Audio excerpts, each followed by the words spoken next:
Hey guys, Kurt Graham here with Elite Insurance Partners. I'm excited to have this conversation today on this new edition of Inside EIP. We're going to cover things for everybody. If you're a newer agency that's buying leads from a lead vendor, if you've got a team that you'd outsource to, or if you've got a marketing team on the inside, we're going to go over all of the topics and what it takes to continue to grow in this space. Can't wait to get started today here with Jeremy.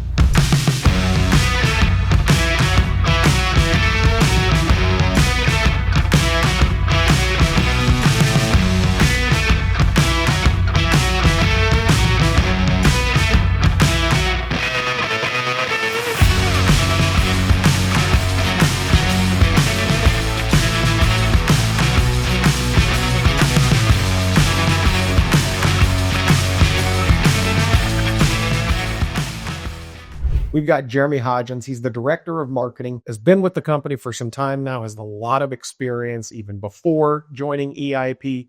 Jeremy, thank you for joining us today. How long, actually, I mentioned you've been with EIP for a while now. How long have you been with EIP? Hey, fantastic. Good morning, Kurt. Thank you. I've been here just coming up on 5 years now, actually, or call it 4.5 years. Okay. And now you're the director of marketing. What does that mean? What are some of the things that you do day to day in terms of managing your team? It's not just running, ad campaigns on social, things like that. I'm sure there's a lot more to it. Of course, Kurt. Well, what's nice about EIP as a company is we effectively have a full service digital marketing agency within the company itself. So we have every aspect of a marketing team here, be it from a videographer, photographer, graphic designers, project managers, email specialists, Salesforce Marketing Cloud specialists, advertising specialists. So it's kind of like being the conductor of an orchestra. You're running every element of a team because you know each and every person's job and how to do that job pretty intimately. A lot of training went into those aspects over many years. So to relate that back to that, there's no one thing that you're going to be doing every day. It's not just running ad campaigns or checking your results or prioritizing and evangelizing with people. You're actually out there. You might be writing video scripts one day. You might be picking actors the next day. You might be helping graphic designers the day after that. So fortunately for me, no 2 days are ever the same. You said you've been with EIP for 5 years. EIP has been open for just over 10 years now. In that time, we've grown. I just did an interview with Jagger, or discussion with Jagger the other day. We kind of went through the history of EIP, where it started. Actually, in his garage, essentially, is what he said. Went from the garage to a 1,200 square foot office to a 5,000 square foot office to 20,000, and now where we're at now 60,000. In that time, in the 5 years that you've been with EIP, how has your role changed with those responsibilities? I'm imagining it's grown. I mean, absolutely. Take this back to the original times. I originally joined EIP as a PPC strategist. I was a strategist, I think, for 5 months before becoming marketing director. It was a very, very different beast back then. I think we may have had around about 20-something, maybe 23 agents on the phone. We're at the smaller office in Palm Harbor. And really, of course, those are some of the best memories, best years of my life spent there. But I remember, distinctly maybe generating 300 leads a day at some point, depending on agent volume. All it took was a few people to be on vacation, and you really, really didn't need that many leads. And of course, we scaled and grew, started supplying our leads to external partners, selling them to third parties, and then quickly developing a reputation as having some of the highest converting leads in the industry simply because of our, lead generation methods. It's not to say that by any means cheap. Of course, they're expensive, but some of the best that other companies could buy. And that grew very quickly, as did our agent count. And, as demand grows, so does every aspect of your operation, be it from going from one social media specialist to 3, to one graphic designer to a team of 4, from external developers to hiring internally. The roles and responsibilities grew, as did the team throughout that time. But what was fantastic to see was the progression of team members throughout that time as well, to see people who've been with you from day one grow into leadership and management positions alongside you. Is a really fantastic element to see, as alongside the growth of the company. Now, you touched on a lot of things, a lot about the growth there, but one of the things that I heard that was pretty important is lead cost. Cost per lead. You said they could be expensive.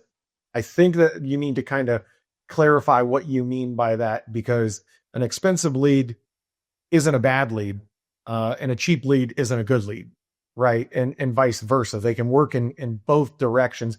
But when we're talking about our leads, really, it's not about the cost of the lead. It's about what it converts at, I think is ultimately what we're going for. Is that one of the main things that we focus on? Well, I wouldn't say that we just focus on that, but that is the end goal. So in your lead mix, is anybody who, running an agency or brokerage will understand, you have different lead types, different sources and mediums, and they'll all convert at different rates to different percentages. You might find that and you have different needs. Perhaps you have new agents, junior agents. You might not want to feed them your $60, $70, $80 primetime Medicare supplement, Google search lead that converts at 20%. You might want to feed them because they're younger in their careers, maybe not so sure in themselves on the phone as you're training them. You might want to feed them your $10, $12, $15 Facebook lead or social lead that converts at a lower ratio, but ultimately they're not able to cost you thousands of dollars in a day if they're not quite sure how to close on someone. So ultimately, yes, you do want to look at your outcome goals as far as your conversion rate to a policy, to a sale. But at the same time, you're also going to be looking at your, for example, your time to close, leads that they might convert. You could have leads that convert at 15, 20, 25% to a sale. But if that sale takes 3-4 hours, then you're wasting agent time and you could probably do better. So to round that off, yes, your closing ratio of your leads are very important, but there are a whole heap of other metrics that you want to keep an eye on, and that we do keep an eye on. With what the EIP has been known for and what we focused on over the past 10 years has primarily been Medicare supplement specifically, not Medicare Advantage or general Medicare, but Medicare supplement is kind of been our target. We've expanded that into Medicare Advantage and now more recently into life. How has exploring that new vertical of life insurance as opposed to Medicare insurance, has that been any different for you, or has there been any new challenges, or is it pretty much, hey, we know what we're doing, so we can create those leads and generate those leads as well? I have a lot of experience in agency side advertising many, many different products. Previously Zurich Insurance Group have been an agency contract of mine. So, quite frankly, no, it was just like revisiting an old friend. It's been very interesting. Now, the products that are sold here in the United States, for those who might be watching, haven't guessed originally, I'm European. The products are different, slightly different suite of products. So learning about them has been interesting, although, they have their European equivalents. But the advertising remains the same. Obviously, there's a few new channels and platforms than back in 2014, 2015, agency side doing this. But in general, the success has been there, and it's been a lot of fun, a lot of interest. It's always fun to have success in your advertising activities. It's always fun to have your video placements do really well, and test out a whole bunch of different advertising, and spend money experimenting. So I really enjoyed that pivot into life, and really looking forward to bringing on even more agents to deal with that. That'll mean the challenges of generating a higher volume of leads every day across multiple platforms, and it's a challenge I really enjoy. I really enjoy the success curve, so it's been a fun one for me. Now, when you talk about generating many leads among different platforms, and we've got different product lines that we're dealing with now between life insurance and Medicare. What is it like managing that lead flow? Is that a manual process for you where you're sitting there ready at the switch, turning things on and off, or do we have any tools that we utilize to help manage that lead flow? Of course, we have internal tools where on a day-to-day, if in, I don't know, what time is it? Almost 10 a.m. If in an hour and a half there's too many leads on the sales floor, campaigns will be automatically turned off using a little AI app that we built, which replaced a previous app that we were using.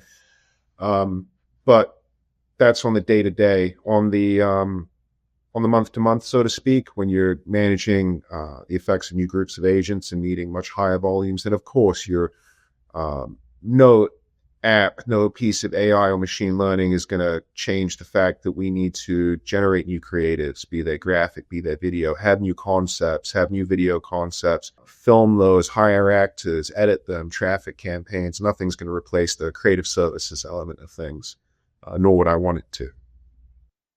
So you talk about all of those things. I don't think every agency out there in the world that's in the insurance business has their own marketing team. But let's say that they are buying leads maybe from a lead vendor, or they have hired another marketing team. What do you have any suggestions for them on how they could potentially get into, bringing on their own internal team, and what's a good strategy for them to kind of start making that transition? From a practical perspective, if you're trying to bring on your own team, say if you're a smaller agency, and if you need any further clarification on any of this, feel free to get in touch with us. But, there's a lot to that. We're assuming that I'm going to assume that maybe you don't have functioning websites. You're probably going to want to outsource that. You're not going to want to hire your own team of developers at great expense just to build you a few landing pages. But you might want to start with your own paid search person or paid social advertising person. And maybe really expand from there. I mean, you're going to have to be an investor in people. And if you're starting from scratch, your real question is where to begin. Are you going to hire a digital marketing manager or a director of marketing, and they're going to build your team out for you? Probably. That's probably not a bad step. I know if it was me and I was trying to generate the highest return on investment possible, I would immediately hire somebody very similar to myself or a younger version of me to hire your at least your social and your SEM advertising. I probably outsource the website, and that's probably how I'd start things. But that's a very simplified overview of things. There's a whole tech stack behind that. I'm assuming that your CRM is in place and that you have some form of management over that. But in a perfect world, yes, I think you could probably start with some paid social and some paid search, and you'll very quickly find out if that's for you. Well, what about this? What if, let's say we're a smaller group. I'm the leader of the organization, and I've got 10 agents underneath me. I've got, a manager that helps me out, an office person, and I want to get into it. Do you think going on YouTube or starting to Google how to run, let's say, Facebook Ads Manager, do you think that's a useful thing for somebody to do? I mean, yeah, I think it'd be a great thing for you to try and learn. How successful you'll be. You have to remember, it's one thing to read a user guide. It's another thing to have been agency side trained from the age of 18 or 20 and learning by osmosis from your peers and learning all the tricks and tips that aren't in the user guides. Because if it was all in user guides or boot camps, it would all be too easy. So if you really, at worst, if you wanted to learn enough to be dangerous, maybe you could go and get some highly rated Udemy courses and go from there. But whether that's any substitute for actual experience, I doubt. Well, if you now start up and you start learning, let's say my daily budget is, $2,000 a day. What do you say to the idea of an agency owner or a manager going out and saying, okay, I'm going to take, say, 10% of my $2,000 a day, and I'm going to try to start generating my own leads? Do you think that's a good idea for somebody to kind of actually put their chips on the table and start playing the game and getting that experience? I mean, absolutely, but that's just the industry I'm in. Well, whether that's truly a good idea, I don't know, but I highly encourage it. I highly encourage that learning. I think the reason I bring that up, I think it would help in terms of when you do actually start hiring internally, to just have that basic understanding of how the tool works might be useful for that smaller, startup shop that's looking to scale, looking to grow. I think those people are used to kind of doing everything, used to cleaning the bathrooms and cleaning up around the shop and running payroll and doing all those things. So maybe that type of person would get a value from being able to just simply, spend a few $100 a day and dip their toes in the water, but be careful with it, because you could start throwing $200 a day away as well.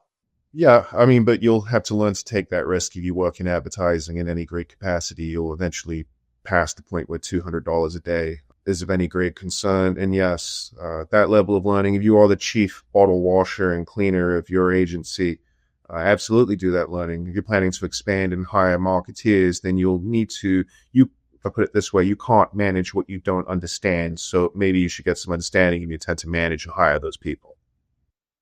Yeah, I totally agree with that sentiment.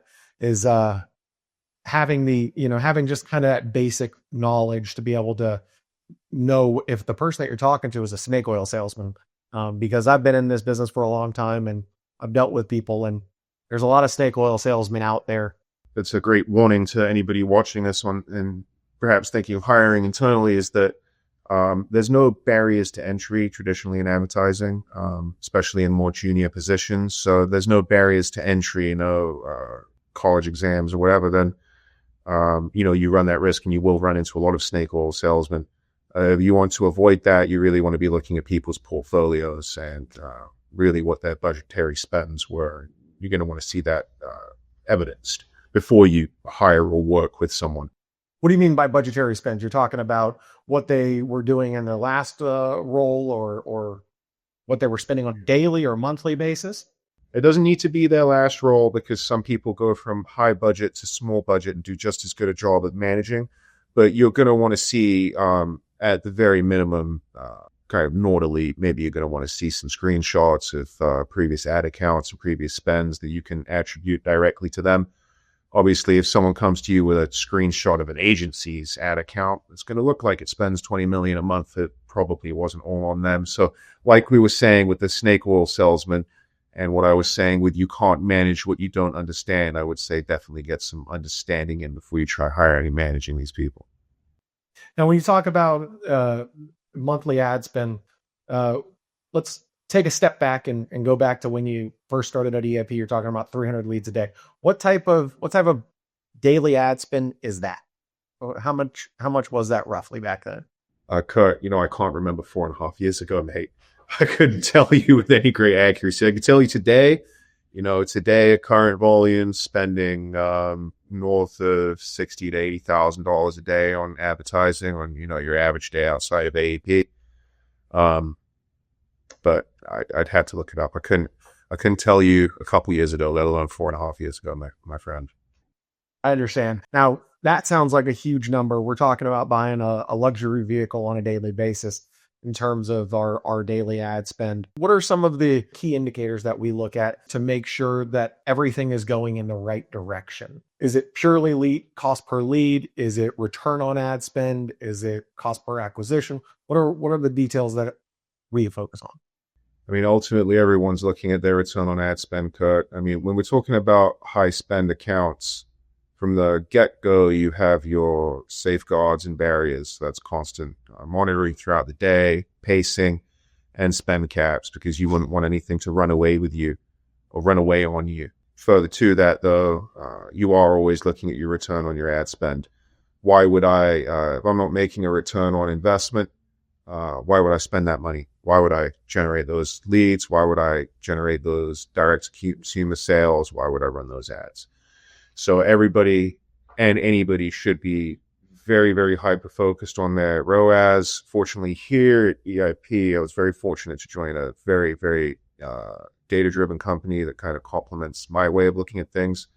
I know a lot of agencies out there just kind of throw everything into the mix and see that it backs out somewhat on the back end, but you can improve your return on investment by monitoring your return on your ad spend. So we're always looking to generate the highest ROAS possible for ourselves.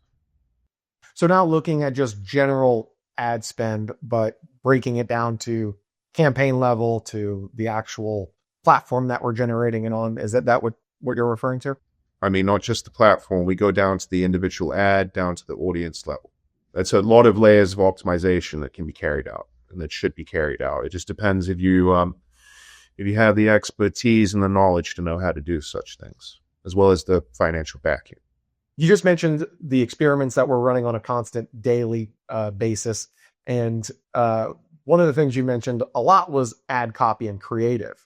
But Are we also looking at, say, colors of buttons, uh, page speed optimization, and things along those lines? How important is that in terms of user experience? If your agency is testing the colors of buttons, trying to put out a fire like that, you probably need to go home and rethink about what you're doing. Like the button color test is like the joke of the crow industry. So, as much as I have tested browning edges on buttons, it's not something that I make a habit out of. So we talked a lot about having actors and keeping your copy fresh and keeping your creatives fresh, and doing that on sometimes a weekly basis. Uh, how much bake time do you put into an ad before you decide to kill it? Is it 2 days, 3 days, or do we have a structure? Or is there more of a gut feeling? Okay, so that's a good question. If you're experienced and if you're really, really good at coming up with video creative like I am, then you'll get a lot of gut feelings on it. The gut feelings are often wrong. One of the best parts about advertising is being sure that your new video ad is going to be a success and having the version you like fail and the version that you didn't think would be a success doing the best. Is there a structure to it? Yes. Look, with ad serving, we go to like a YouTube campaign and we're talking about, 30-second or less video commercials, and you're going to have 5 versions out there. And we'll take it back a little bit. I'll talk about, video action campaigns, which don't exist anymore. They rolled over into into demand gen. You might very quickly see okay, it's not really serving version 1. Version 1 isn't serving because it didn't get any conversions, so it's not going to bother to serve it anymore because it's not, hitting the correct optimization event. That can happen within 24 hours of launching a campaign. Conversely, could be on TikTok. It might take 28 days for a creative to die a sad death.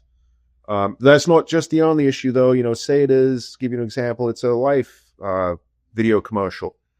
And it might seem like it's doing great. I might have 3 that are doing great. But, one of them is generating a lot of lower premium business for me, a lot of guaranteed issue business for me. I might prefer level business over that. Then that'll be killed. How much bake time would I give that? I might give that 2 weeks to show me at least early days results on it. But when it comes to, you've got to talk about the difference between actual ad serving, might take 24 hours, and actual on the back end might take 2 weeks for me to look at. So we might have a campaign that's running, serving well, generating leads. Leads are converting, but converting into the wrong type of product. That's not something that's just a statistical anomaly. You can see the trend that's happening. That maybe it's the type of language that you use that is causing us to be generating a bunch of, guaranteed issue as opposed to level premium. Yep, and if it's on the Medicare side of things, and my ad is promising, all kinds of this and that, and free this and gym that, and of course it's going to generate Medicare Advantage clients that I really don't want. It's not my bread and butter. We are a med stuff shop. Things might look great. You might come in and be like, oh wow, I'm generating these leads for $6 or $7. But you're selling pure MA business, and that MA business doesn't stick, then. Of course, it's not going to work out for me on the back end. So it's important to remember that, things aren't always what they seem on the front end. You always have to give it time and always be aware of what's happening on the back end coming out of the sales floor as well. It's constantly test, and make sure you're optimizing for your ultimate result.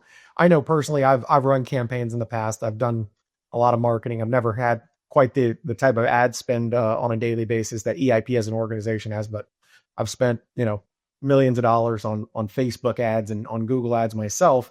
And I remember creating a whole bunch of different creatives and having one that I absolutely fell in love with. I had this creative that was dogs wearing birthday hats, and it was like happy 65th birthday or something along those lines. And I was put a bunch of time into it, thought it was going to be great, and threw it up with a bunch of my other creatives. And I don't think Facebook served it but 4 people. And barely generated any leads. And so creating a whole bunch and seeing what works and continuing the test, I found was important. Is that your experience as well? Of course, I absolutely should be. And that'll be everyone's experience, especially in a modern context. To take it back to what you did, what's important is the love of the craft and the love of the creative. If you love what you do and you're truly spending time on your concepts, then we all get that heartbreak when the one we love didn't work. But because you show that love to your craft, some of them will work on the back end. Yeah, and you never know which one's actually going to work out when you're giving it to the Alphabet, Google black box, or the Facebook black box that's out there. And one of the things that I would do is I would actually recycle those campaigns, have my winners from the past, and bring them up. Keep good notes, know what you're making changes to, and then say 3, 4, 5, 6 months from now, maybe that winner starts working again for whatever reason. Is that something that you do as well? I try to. One particular creative comes to mind that seems to always be a winner when I cycle him back in, but that's few and far between. I generate so many, and I'm constantly improving on the winners that I had, that I don't too often revisit the past, so to speak, but there is one. But that one that always serves well, that was kind of like the base creative that branched off many, many new different variants. So I'm not too nostalgic over it. Mine was a surprising, just a lady sitting on a bench looking into the camera that seemed to work very well, and I couldn't figure out why. See the one with Plan G floating above her head? That's that one. Yeah, that one was always a winner. Get it tattooed on me one day. Now, when it comes to dealing with the Googles and the Facebooks, I mean, they're the big, giant monsters in the room. Obviously, you've got Bing, you've got TikTok. We don't know for how much longer, but they do make changes, and you've got to adjust to those changes. Has there been any recent major changes to either one of those platforms that we've run into? I mean, I think that, we have to define recent and talk about. Let's say within the past 12 months. Oh, that's too long of a time frame. Maybe I'll shorten that a little bit. Yeah. There's always been changes to those platforms. I think ones that will really affect people in our industry is changes to restricted restricted advertising categories. It's very noticeable on Facebook. For example, if you're involved in finance, credit, or insurance, you can no longer do on platform lead forms. You're also unable to do any age targeting as well. So, you need to get creative in how you're going to get around that. How are you? And of course, I'll never give the secrets that we do away, but you'd have to think to yourself, well, if I'm trying to sell MedSup to people who are 64 and a half and older, but I have to advertise 18 to 65 plus now, how am I going to deal with all that audience that I don't really want to pay for those clicks or impressions? Similarly with similar steps taking place across Google platforms there, but I think that's a little easier to overcome. But the question of restricted advertising categories and lack of targeting, as much as reduction of targeting options, has been a conversation I've had since 2012. It always seems like it's a constantly ongoing restriction. I think that'll be the most noticeable for people in our industry. Now, what about, doesn't Google require some sort of certification or some sort of something to be in that insurance space as well? Yeah, you'll have to register yourself and provide all your licensing and pay some quite hefty fees to G2, the financial company. So you register with G2 and register all your URLs and whatnot with them. That restriction is less noticeable on the Google platforms. It's a longer paperwork and more of a pain, but what's taken away from you is less noticeable than you'll notice on, say, Facebook. So there is still the barrier to entry, but once you get it done, you're good to go. You can advertise. But compliance is a huge part of our industry. And ultimately, if you're doing bad business, not only will the insurance carriers look at you, but also your advertising platforms will probably shut you down. You've got to be a straight and narrow actor. And so chasing that shiny object in the distance that maybe seems like a good idea is a quick way to fail in the long run. You got to be straight up with your advertising and avoid deceptive tactics. Yeah, exactly. Hey, Jeremy, this has been an awesome conversation today. Thank you for taking the time out. I know you got to get back to it, especially when you're spending the type of money that we're spending. A lot of the things that I took away from this conversation is it's important to be honest in your advertising, have fun with your advertising, make sure that you're staying compliant, because not only the carriers have a conversation with you, but you also can have trouble with the platforms themselves. Also, it is extremely important to constantly be making changes, making tests, and continuing to grow as you go through this. Thank you for another great conversation today. That's fantastic, Kurt. Thank you for having me today. I really appreciate it.